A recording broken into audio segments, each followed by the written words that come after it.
Meet the Avatr 12. No, wrong. Meet the Avatr 1.2. This all-new electric sedan has an advanced driver assistance system from Huawei, as well as enough power to play tug of war with the moon. Welcome to Wheels Boy, where we cover the newest, coolest, and wildest vehicles from the Chinese car market. Be sure to like, subscribe, and hit the bell.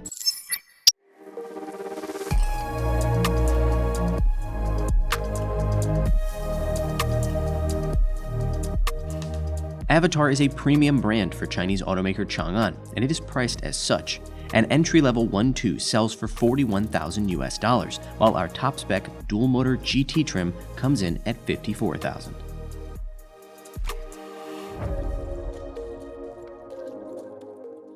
Avatr made a real splash with the styling of their first model, the Avatr 1.1, a coupe SUV with flying buttresses. The Avatr 1.2 isn't trying to mimic a mid-engine sports car, but it's still bold in its own way. The front-end styling, I think, is both menacing and elegant at the same time. It reminds me of a villain from an anime series. And I don't mean like the mini-boss that they meet in the first season. I mean the demon lord that they don't fight till like season 3. This Demon Lord is thick, too. The 1.2 looks big in photos, but it looks downright huge in person. At a hair over 5 meters in length, it's mere millimeters shorter than a Porsche Panamera, but a bit taller. Unlike a lot of slab-sided EVs, however, I think the 1.2 wears its size with surprising grace. Whereas some of its competitors look like they're stretching upward in an awkward attempt to imitate an SUV, the 1.2 just looks sleek. The sleekness can be emphasized with the optional digital side view mirrors. That's right, it's a camera-based side view mirror system. This kind of system has been available in other markets for a while now, including Japan, for example, but it's just now making its way to China. The advantages of this, unlike certain options like a yoke-style steering wheel, whose advantages are dubious at best, are pretty obvious. This thing reduces aerodynamic drag. The question remains, however, does that small reduction in aerodynamic drag come at the cost of usability? What really makes the design of the Avatr 1.2 look so hefty is this rear end, which seems to be carved from a single giant chunk of metal. The truth isn't very far off. You see, when people complained that the Avatr 1.1's rear window was too small, Avatr said, "We hear you." Then they proceeded to completely delete the rear window on the Avatr 1.2. Now, you really have to rely on the digital rear view mirror inside.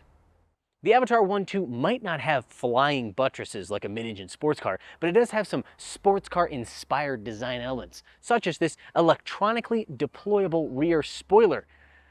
I'm not gonna lie though, looks a little small on this design.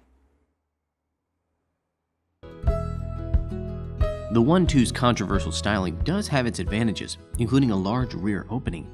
Actual cargo space isn't especially impressive though, at just 350 liters.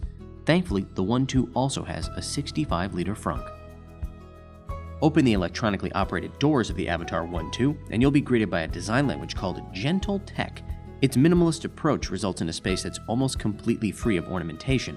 The dash is a single monolithic chunk of leather, uninterrupted by any pattern, let alone wood, plastic, or metal trim pieces.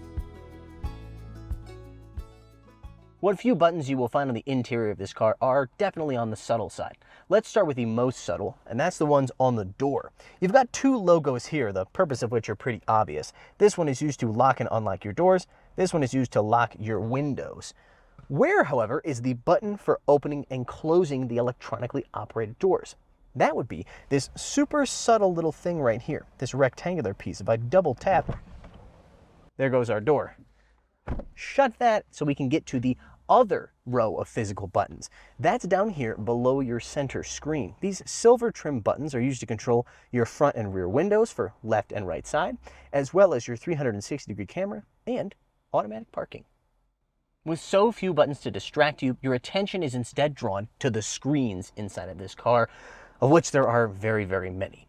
The central screen is 15.6 inches and is powered by the Huawei Harmony OS.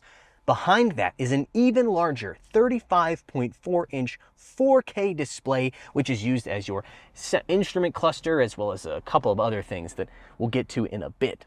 Above that, your digital rear view mirror.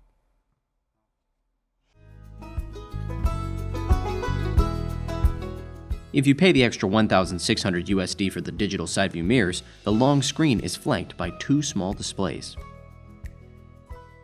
Between the mood lighting and all these screens, feels like being wrapped in the warm embrace of an LED womb. The Harmony OS remains one of my absolute favorite operating systems, simply because it works. The menus are precise and uncluttered, and even the self-developed map app called Pedal Maps works pretty well. It also has a function that I haven't seen before. If you hit this button right here on the screen, it will pull up a representation of what places you could reach from your current position using the current range of the car. It's not really useful in daily life, but it's kind of cool to see what you could get to with your current range. I've changed it to light mode so you can better appreciate this 35.4-inch horizontal screen up here on the dashboard. As I mentioned already, this is used for your instrument cluster all the way here on the left, but in the middle are 6 different cards that you can customize. You can change both the, go to the menu, position of those cards by dragging and dropping like you would on the page of your cell phone. But you can also delete or change some of the ones on the screen. Some of them are permanent, like your current electrical efficiency, your range, and things like that. But some of them, like the time, for example, I can get rid of that, and I can put back into the media. It's a very cool system, and it also does a thing where if only the driver is in the car, the cards, they kind of tilt towards the driver, but if the passenger is in the car, they then tilt towards the passenger. If you got a driver and a passenger, then they stay straight. The inclusion of the 35.4-inch horizontal screen does necessitate some other changes to the interior, including the use of this squeal. Actually, hold on. 1, 2, 3, 4, 5, 6, 7, 8. It's actually octagonal. Either way, it's not as easy to use as a round wheel. But if you didn't have it, you wouldn't be able to see the instrument cluster. So the thrones of the Avatr 1.2 are appropriately luxurious for a vehicle that's positioned as a GT. Trimmed in Napa leather, that's optional by the way, they're also heated, cooled, and massaging. Driver and passenger also have adjustable leg rests. Not only that, both of them, not just the passenger, also the driver, have zero gravity mode. Once you've put yourself in zero gravity mode, you can enjoy the 27 speaker surround sound system.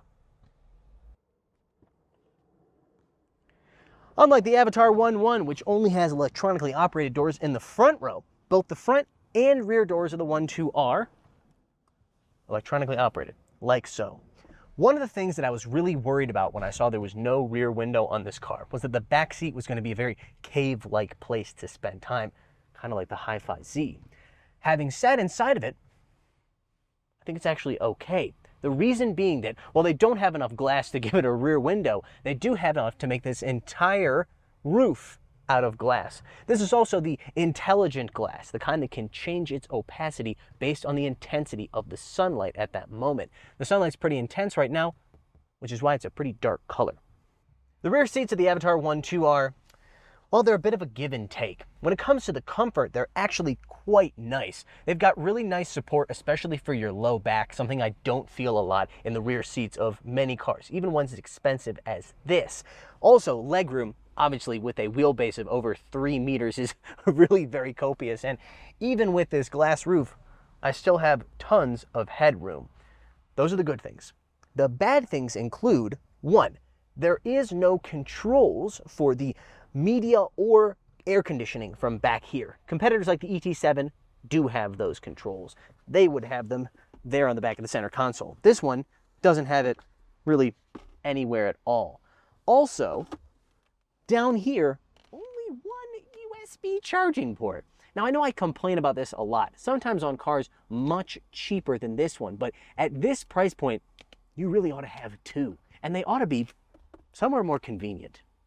Are you interested in buying this or any other Chinese vehicle? Be sure to reach out to us via email at sales@wheelsboy.cn. We can connect you with a reliable exporter of Chinese cars.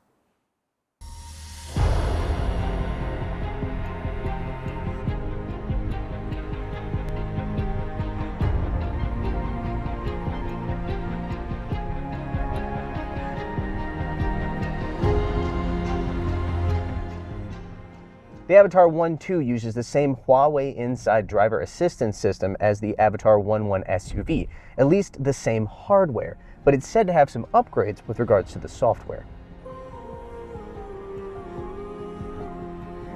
For a more extensive look at the Huawei Inside system, be sure to check out our review of the Avatr 1.1 from earlier this year. One obvious area of improvement for this current system is the fact that it no longer requires high-definition mapping in order to operate. The Avatr 1.1, when we drove it in the city of Chongqing, was operating using a high-definition map, so it was limited to certain areas of China. That's no longer true of this system. This thing can operate absolutely anywhere. In terms of the actual performance of this system during this Tuesday morning traffic here in the city of Kunming, as well as on the highways, I really don't have very many complaints. The way that it brakes, the way that it turns, the way that it changes lanes, even the way that it reacts to pedestrians and scooters and motorcycles and all these things, these objects, it performs very well. Huawei Inside performed better than other systems, such as XNGP from Xpeng in terms of driving, but when it comes to driver monitoring, it's too lax. It doesn't monitor your eye line, and even the reminders to keep your hands on the steering wheel seemed few and far between. That makes it more user-friendly, but it also makes it easier for the system to be abused, and therefore less safe. The Avatr 1.2 uses the same powertrain options as the 1.1 SUV. That means anywhere from 230 kilowatts from a rear-mounted electric motor, or 425 kilowatts from the dual motor version like this one.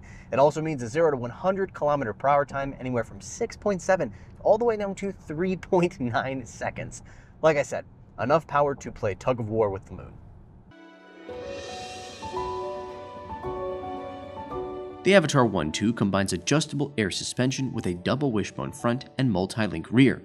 The difference between the various suspension modes isn't terribly noticeable, and regardless of which one you choose, it lets in too much vibration over small imperfections. Interestingly, it was much better at absorbing large bumps and potholes. But while it isn't the most comfortable suspension, a brief trip around a cone course did show me that it handles with much more poise than you might expect from a big electric sedan. Steering was numb, but the 1.2 stayed composed during turn-in and braking, allowing me to enter corners with confidence.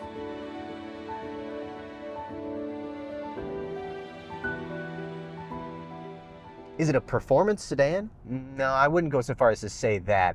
They don't market it as such either. They call it a GT, a Grand Tour, and I think that is perfectly accurate.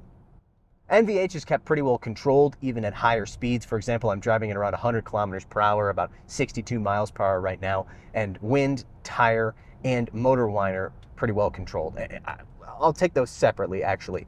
Wind noise is probably the biggest weak point. This thing does not have a frame on the door, so without a physical object to block that wind, it's not going to be as quiet as a car with frames, a more traditional sedan styling. When it comes to the tire noise, it's pretty well controlled. These tires are specifically designed for silent ride over performance. Considering the role of this vehicle as a comfortable cruiser, I think that's perfectly acceptable. Finally, motor whine. I don't think I've heard a single hint of motor whine since I got into this car, so A+ there.